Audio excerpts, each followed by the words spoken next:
Hi everyone, welcome to Conversations with Alex. This is episode number 2. If you missed episode number 1, I spoke with Morgan Jones from FSU Women's Basketball. Today I'm here with Ashton Henderson, and we're so excited to get started. Ashton, if you would like to introduce yourself to the people. Absolutely. Ashton Henderson, born and raised in the best city in America, Tallahassee, Florida. Grateful to serve as the Assistant Athletic Director for Student Athlete Development and Leadership, as well as our department's Athletics, Diversity and Inclusion Officer. So just really thankful to be with you on your show today. Yes, well, we're so happy to have you. Before I got involved with SAC, with Student Athlete Advisory Committee, and before I got involved with FS Unified, I think I knew you as a freshman. I came in and I knew you as just the guy that was always around making everybody smile. Can you explain exactly what your role is day to day, how you interact with student athletes? Absolutely. I think, and I appreciate it, Alex, it's something I take pride in, making people smile.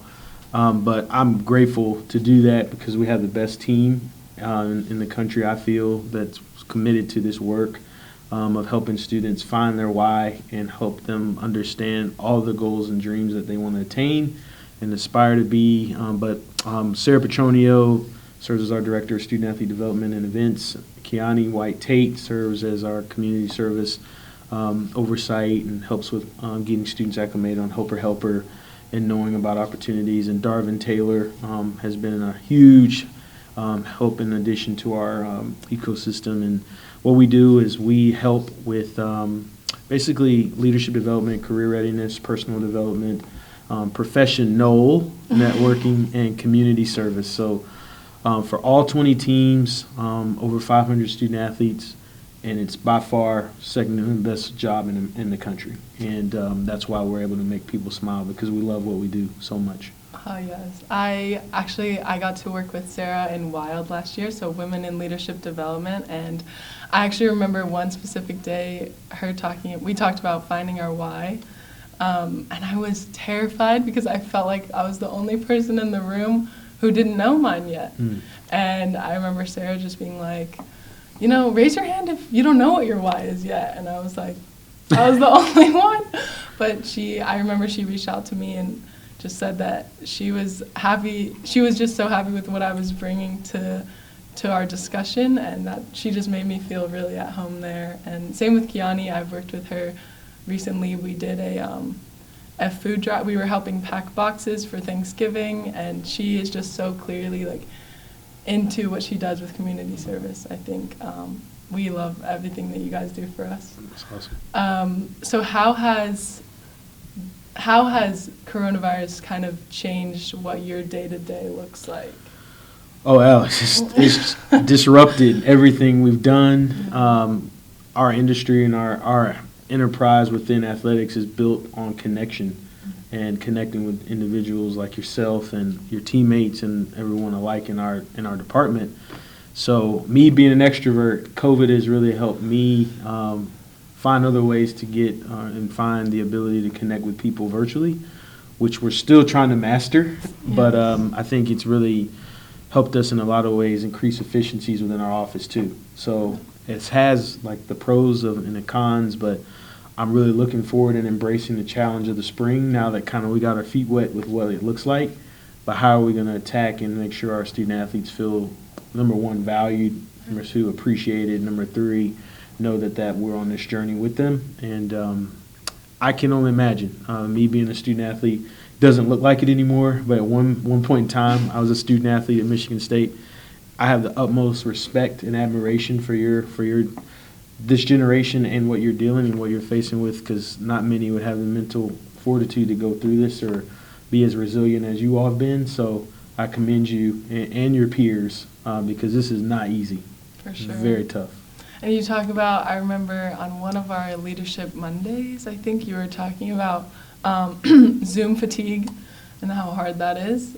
Even just being here, in front of someone. It feels great. It feels great. Feels like we're getting somewhere. I think I heard you say that you were golfing during the summer. Yes. You got into golf a little bit. Absolutely. Did you know that beach volleyball had a golf fundraiser recently? I did. Yes. You know, I was actually supposed to plan it, but then work came up, and I was like, dang. But I was looking forward to it, and I'm not good at golf, but I'm still working at it. But, I actually got to play. Did you? How'd you in do? The tournament. It was a scramble. Okay. So I didn't have to do that much. I was playing with some good golfers, but it was fun. It was just awesome. Fun time, and you're just out there enjoying. Yes. That was nice. Very relaxing amidst all the craziness among us right now. Yeah. And is there anything else? Did you get into any like good books or any other good hobbies while you were over quarantine? Absolutely. I think the best book that I've read over quarantine is kind of what we led through with FS Unified, which is Race Talk by Dr. Darren Sue. And it really helped me understand, even as a black man, some areas and blind spots that I have for myself. To know that to lead this work is to know that you're committed to this work, and to know that I'm imperfect and I'm not all-knowing or omnipresent in the realm of diversity, equity, inclusion, or in our lens, equity, diversity, inclusion. Shout out to Michelle Douglas, our Chief Diversity Officer, who's been nothing short of amazing to us and resources. But that book has opened my eyes immensely to see things differently and to really be and exude a spirit of inclusion and help folks understand that this is beginning. Like, we have so much work to do, and just to see what we've accomplished in a short period of time is why you see that smile, because of everyone who's aligned with what we're trying to accomplish. For sure. It's been amazing to see how many people have come together with FS Unified. Can you talk a little bit about exactly the goals of FS Unified? Absolutely. I think for us is just really a big FSU's family, and you hear that at many different places, but here specifically you feel it. Anytime or things, good, bad, or indifferent that occur to not only just student athletes, but staff members, it doesn't matter if the custodian, everyone has a different way of moving around here, and it's very special. And I think with FS Unified, it's just really trying to galvanize and get individuals together to know that we have a plan in place, and that we really, what we witnessed this summer with George Floyd is just not something that we want to see just talked about in this summer, but we want to talk about it many years from now to continue to elevate not only Black and brown voices, but every opportunity that we can to elevate and ensure that women, LGBTQ A plus, various ADA groups and other organizations who are marginalized understand where individuals are coming from. Just like this show, that we have the ability to just connect and get to know people outside of what they do, and I think that's been the most fruitful part of FS Unified. I know a lot of people in the department, but it's more so like, hey, how you doing? We're always on the move, but this has really caused us to get to know each other in your heart, what you believe, and that to me is more beneficial than anything we'll ever do together. I definitely think being forced to slow down and really look at ourselves in this moment I just think this summer has marked a time of just like real introspection that has led to external connections, like deeper external connections for sure. I was talking to Kiani about, she was asking, I think, what exactly like drives me and my teammates to do the extra work outside of all of the other things that we have to do. And with respect to FS Unified and community service, and I think I just told her, like, this summer made me realize that if I just sit around and keep waiting for things to happen to me, I'm not going to do as much as I want to do. And the anger that I felt, or like the frustration, the sadness that I felt over the summer with all of the acts of racial injustice that we witnessed, it's not going anywhere if you're just waiting around for things to happen. So I think FS Unified has given me a huge, just an avenue to talk and to listen, mostly, to learn, to read, like you said. So yeah, it's amazing what can happen if we all just, come together.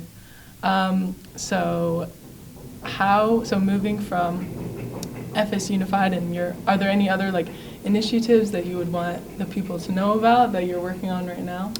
Yeah, I think we are committed to continuing to raise awareness and really get just individuals out there to know that this is just not, a committee that was formed to say it was formed. We're working vigorously with our community. I'm really excited. One of my good friends, Taliti Edwards, came on to one of our meetings, and she's a community advocate, leader, social. I mean, she's the jade of all trades. Forget Jack. But she is going to help. Aaron Tillman heads up our strategic partnerships area. So looking forward to doing more community service-driven work. We're already talking about a coat drive that we're going to do and partner with the Tallahassee Community Coalition Collective Initiative that I'm really excited about. There's Nadia Nixon has done an amazing job with the Planning Logistics Group, yeah. Charity Grady in terms of what we're doing in the training development side, and of course Derek Satterfield with communications. Our leadership team has done an amazing job of answering the clearing call and really committed to the work. And recently, thankful and grateful to Michelle and Vanessa, I just joined and was appointed one of our, it's called NCBI, which stands for the National Coalition Building Institute. So I'll get to be a facilitator through that group and lead and train and continue to raise awareness about social injustices and how do we celebrate diversity and various things of that regard. So I am pumped. That's awesome. We need 366 days a year, not 365. So lucky to have everyone that you just mentioned here with us.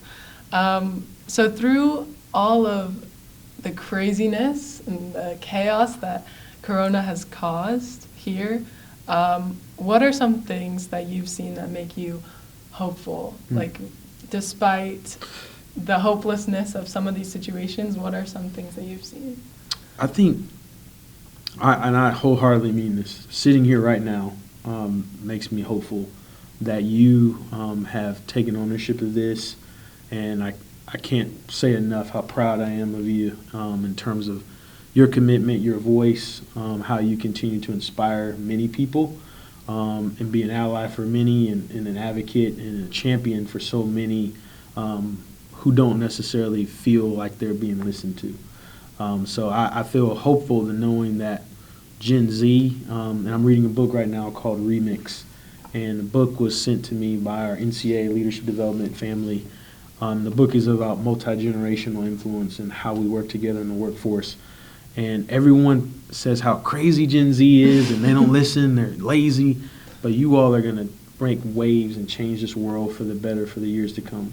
When you have people globally mentioning all these great things, standing together in solidarity for a change, for something that's going on in America, in a generational world where social media is king and queen, in the spirit of inclusion. So I'm excited, and that's what continues to have me smiling, because I know the best is yet to come.